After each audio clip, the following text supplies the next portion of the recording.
we're going to kind of talk about some times when Disney got together with education, but specifically in ways that, teachers are involved. We're both teachers. We're going to talk kind of about teachers and Disney, and let's get on into it. And I'm going to start with probably the most controversial Disney teacher thing that I possibly can. Maybe we'll get the controversy out of the way first, right? So we got to talk about Disney English, because Disney hired a lot of teachers to teach English in China. So in 2008 in Shanghai, which I'm going to point out, 2008 is important because Shanghai Disneyland wasn't greenlit until 2009. So that's an interesting correlation there. But in 2008 in Shanghai, Disney started a English language learning school. And this is from one of the promo things. What they described it as is they said, Disney English was creating lifelong connections between Disney and young language learners all over the world. So had you heard about Disney English before I said we were going to talk about it? I feel like you mentioned it earlier this year, but that was actually the first time I ever heard of it. I have a little mixed feelings about it. I have a, ML, EL, ELL, whatever they're calling it now, endorsement. Yes. And so, when I was watching the promos and things like that, there were some really interesting things and theories that I agreed with, but then are the trainers teachers? That was my question. Yeah. So from what I can tell, and it operated, it is closed now. It operated from 2008 to 2020. It seems like the pandemic kind of led to its demise. But it seems like it's kind of like what we have here for a Sylvan Learning Center or I'm trying to think of some of those, those places where you can go for enrichment learning. Kumon, yeah. And so they would get they could be teachers, but they would be getting tutors. It's also kind of like a Teach for America thing where they would try to get Americans to go to China to become English teachers for the program. So it wasn't necessarily always certified teachers, like in the U.S., how teachers have to go through licensing and get certified. But they said they had a teacher, like an English teacher who was monolingual usually, and an assistant teacher, a co-teacher who was bilingual, which I think is China. Great. Yeah, right. To have more bodies, that's good. I liked that combination of having kind of co-teaching. Right, and I think that would be good, especially if you're coming as an English teacher into a brand new country, maybe not knowing all the customs and everything like that. I think that would be helpful in that situation. And as far as the experience of being in one of those classrooms from videos and things like that, I could see that there was a lot of neat technology. Yeah, you've got Disney behind it. They can throw essentially unlimited funds at it. They had these. And this is from, a few years back. I was just going to say 2008, but smart boards, that was a huge thing. And right, to have a big touchscreen smart board in your classroom type thing. And they had that touchscreen smart board that was connected to a projector on the wall that would interact with each other. So it was very, very interactive and kind of high tech. Especially, I'll say a lot of classrooms I've been in still don't have all of that technology. Some do, some don't. It was high tech and very based on entertainment, right? Oh yeah, which I'm glad you said based on entertainment, because a lot of the curriculum is Disney references and references to Disney films and teaching through Disney characters.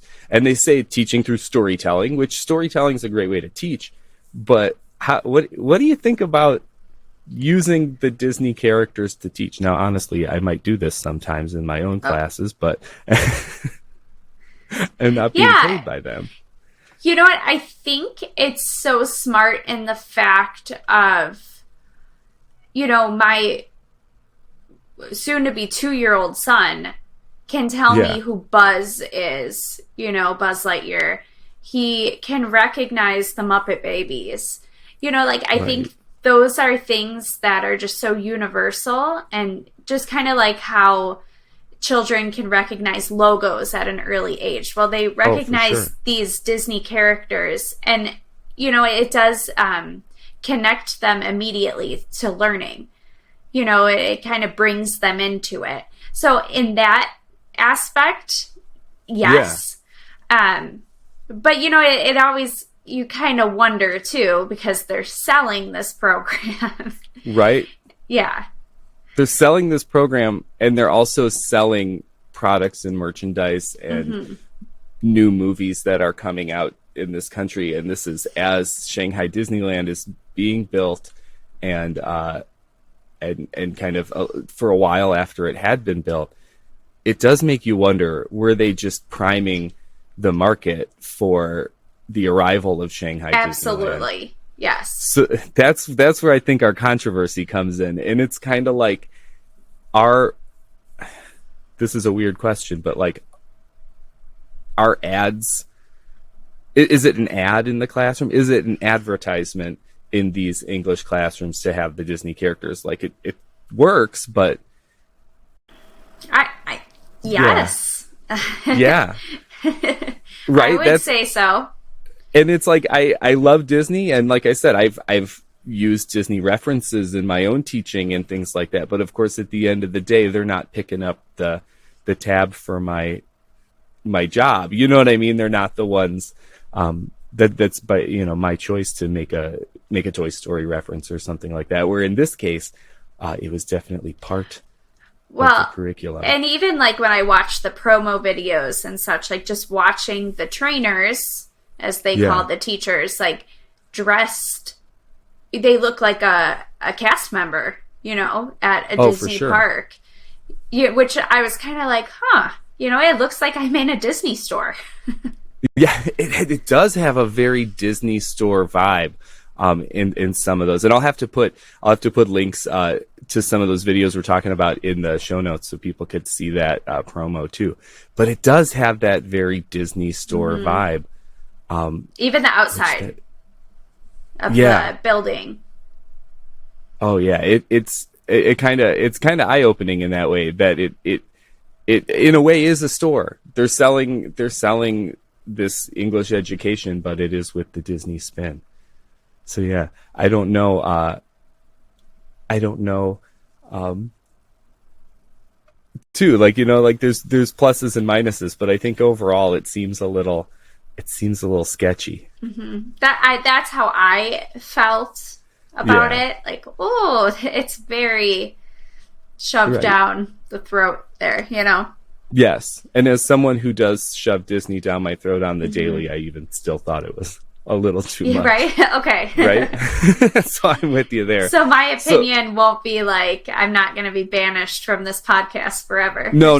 That's it's a little cringy that they that it is what it is. Like, I get it, it's cool, but it's so much it's so much intertwined, Disney with the business model for sure, of teaching English, that it was. I think so too. There were, like you said though, it's some good things about, like, it those characters are recognizable, and it is easy for us as teachers sometimes to pull on a reference like that. We Don't Talk About Bruno was such a big song last year that pretty much every student knew the song, and if they didn't, I know our music teacher at our school used it in some lessons to teach rhythm and things like that. So it was like, that came right in our classroom kind of organically because of like what was happening at the time. It wasn't pushed in there because of promotional content, but it happens, but I think it's where it's coming from. When it works and how it works. Yeah, I agree with that totally. If you like this video, like and subscribe. If you really like this video, visit synergylovescompany.com for the full audio podcast.